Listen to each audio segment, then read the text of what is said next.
예, 안녕하십니까. 솔로몬입니다. 오늘은 저희 솔로몬이 운영하는 블로그에 배우자의 외도나 부정행위 의심이 있는 경우 그 증거 확보 절차 방법에 대해서 글을 올려드렸습니다. 그럼 오늘 올려드린 글을 간략하게 설명을 드리겠습니다. 배우자의 외도가 의심되는 상황에서 만약 이혼이나 상간자 소송을 생각하고 있다면 그 증거를 확보해 두는 것이 무엇보다 중요하죠. 그 증거의 정도에 따라 승소와 패소가 결정될 뿐만 아니라 승소한다고 하더라도 그 증거의 확실성 정도에 따라 위자료 액수가 적어지기도 하고 많아지기도 하고 또 재산분할, 양육권, 친권, 양육비가 정해지는데 끼치는 영향력의 차이를 많이 보입니다. 그래서 오늘은 배우자의 부정행위에 대한 증거를 수집하는 방법에 대해서 알아보도록 하겠습니다. 과거에 간통죄가 폐지되기 전 개인 신용정보 보호에 대한 이슈가 사회적 이슈로 떠오르기 전에는 외도 증거를 수집할 방법이 아주 많았습니다. 그 당시에는 의뢰인이 특별히 증거를 가져오지 않아도 소송 중에 사실조회 신청이나 문서 제출 명령, 통신기록조회, 신용카드 사용 내역 조회, 예금 거래 내역 조회 등을 통해서 부정행위 증거를 얼마든지 확보할 수 있을 정도였습니다.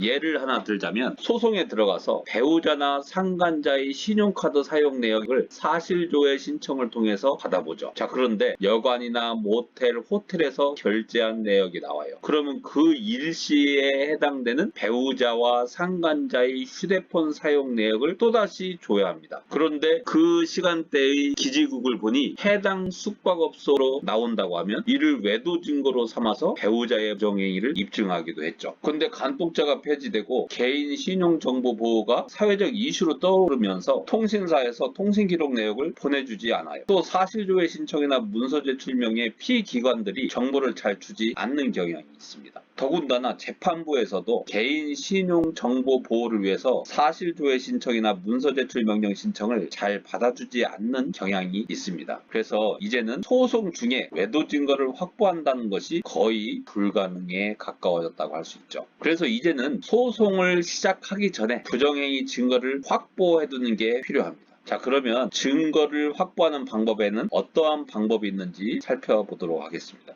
일단 결론부터 말씀드리자면 요즘에는 4가지 방법밖에 없다고 생각하시면 됩니다. 첫 번째, 숙박업소에 드나들거나 스킨십하는 영상이나 사진을 확보하는 방법. 두 번째, 배우자의 카톡이나 문자, 이메일을 확보하는 방법. 세 번째, 블랙박스나 녹음 자료를 확보하는 방법. 네 번째, 증거 보존 절차 등의 방법으로 숙박업소의 CCTV를 확보하는 방법. 이 4가지 방법밖에 없다고 생각하시면 되겠습니다. 자, 차례대로 살펴보도록 하겠습니다. 첫째, 숙박업소에 드나들거나 스킨십하는 영상, 사진을 확보하는 방법이 있죠. 이 방법이 부정행위 증거를 확보하는 방법 중에 가장 확실한 방법이긴 합니다. 배우자의 뒤를 쫓아다니면서 상간자와 숙박업소에 드나드는 장면을 촬영하는 것이죠. 하지만 뒤를 쫓아다니면서 영상을 확보한다는 것이 굉장히 어려운 일입니다. 전문가가 아닌 이상 아주 힘든 일이라는 것을 한번 해보면 금방 알 수 있습니다. 그래서 통상 심부름센터에 의뢰하기도 하죠. 하지만 이는 개인 신용정보법 위반의 소지가 있죠. 그래서 아주 조심해야 합니다.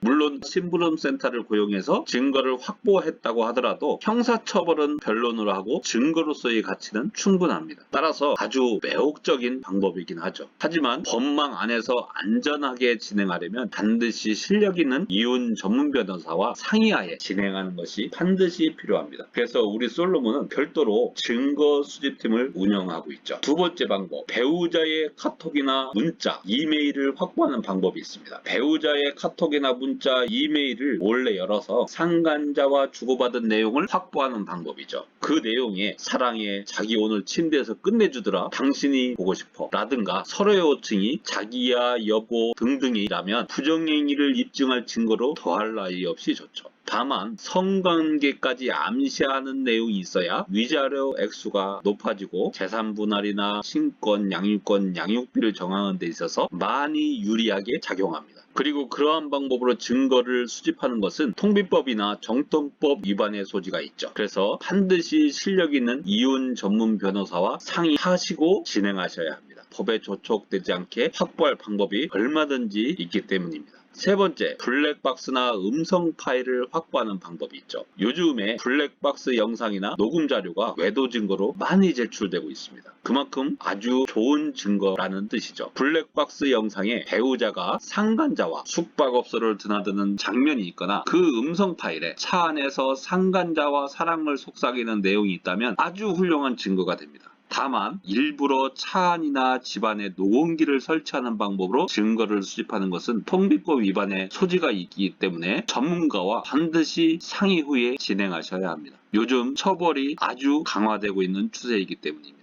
네 번째, 증거 보전 절차에 따라 증거를 확보하는 방법이 있죠. 자, 그런데 증거 보전 신청을 하려면 숙박업소를 특정할 수 있어야 합니다. 즉, 배우자가 드나든 숙박업소가 어느 숙박업소인지 알아야 한다는 거죠. 또 출입한 일시를 어느 정도는 특정할 수 있어야 됩니다. CCTV를 3일이고 4일이고 일주일이고 이렇게 받아볼 수가 없어요. 일시를 특정을 해야 됩니다. 왜냐하면 남의 비밀이 노출될 수 있기 때문이죠. 그래서 일시를 어느 정도는 특정을 해야 합니다. 하루 정도 그렇게 특정할 수 있어야 됩니다. 그런데 숙박업소에서 영업상의 이유로 CCTV를 내주지 않는 경향도 있습니다. CCTV를 자꾸 내주다 보면 숙박업소에 가려고 하지 않겠죠. 그러다 보면 손님이 줄고 손해가 날 수 있겠죠. 그래서 안 주려는 경향도 있습니다. 안 주면 법에서 특별히 처벌할 수가 없어요. 따라서 증거보전 신청은 무조건 된다라고 생각하시면 안 됩니다. 또 마지막으로 생각해야 되는 부분이 부정행위 증거의 확실성 정도입니다. 배우자의 부정행위 증거를 확보했다고 하더라도 그 다음에는 증거의 확실성 정도를 고민해 봐야 합니다. 나름대로 이 정도면 빼박 증거겠지 라고 확신할 정도라고 하더라도 일단 소송이 시작되면 아주 많이 다투어지기 마련입니다. 변명의 여지가 있다면 위자료 액수는 적어질 수밖에 없죠. 또 부정행위 증거가 확보되면 재산분할이나 양육권, 친권, 양육비에 있어서 많이 유리하게 작용하는데 그 유리하게 작용하는 힘이 적어집니다. 의심의 여지가 있다라고 하면. 그래서 어느 정도로 확실한 증거를 수집하는 것이 꼭 필요합니다. 그리고 일단 성관계까지 추단할 수 있는 증거가 확보되는 것이 중요하고 그 다음에는 변명의 여지가 없는 증거를 확보해야 되겠죠. 예컨대 확보된 증거가 상간자가 거주하는 아파트에 배우자가 밤이 아닌 낮에 드나들거나 아니면 드나드는 장소가 숙박업소가 아닌 오피스텔이다. 그러면 변명의 여지가 아주 많습니다. 낮에 드나든다. 수도꼭지가 고장나서 고쳐달라고 해서 간 것뿐인데요. 오피스텔인데 업무상의 이유로 드나들었을 뿐입니다. 얼마든지 변명의 여지가 있습니다. 기각될 수도 있겠죠. 실제로 오피스텔에 드나든 사건에서 기각된 판결이 아주 많이 있습니다. 따라서 이 경우에는 추가 증거가 반드시 더 있어야 합니다. 그러면 어느 정도의 추가 증거가 있어야 합니까? 라고 물어볼 수 있겠죠. 그런데 그것은 케이스마다 워낙 차이가 많습니다. 그래서 이렇다 얘기할 수 없는 것이죠. 그래서 이런 경우에는 소송 경험이 많은 판례 공부를 많이 한 실력 있는 이혼 전문 변호사와 반드시 상의하시고 추가 증거 확보 방안을 논의해야 합니다. 그래서 배우자의 부정행위 관련해서 여러분들이 꼭 읽었으면 하는 3개의 글을 링크를 해드렸습니다. 들어오셔서 이 글을 읽으시면 배우자의 부정행위에 대응하는 방법에 대해서 많은 정보, 유익한 정보를 얻을 수 있을 겁니다. 마지막으로 저희 솔로몬 소개의 말씀을 드리고 말씀 마치도록 하겠습니다. 저희 솔로몬은 20년 동안 오직 이혼만 연구하고 이혼 소송만 수행해 왔습니다. 그 20년 동안 쌓은 노하우로 이혼 전문서 15권 모두를 저희 솔로몬이 출간하였습니다. 저희 솔로몬은 이혼 전문 변호사님들로만 구성된 변호팀을 중심으로 연구팀, 송무팀, 증거수집팀, 증거 분석팀도 운영함으로써 이혼 소송 실전에 최적화되어 있다는 말씀을 드리고 싶습니다. 자, 그럼 다음 시간에도 여러분께 유익한 정보, 꼭 필요한 정보를 가지고 또 찾아뵙도록 하겠습니다. 감사합니다.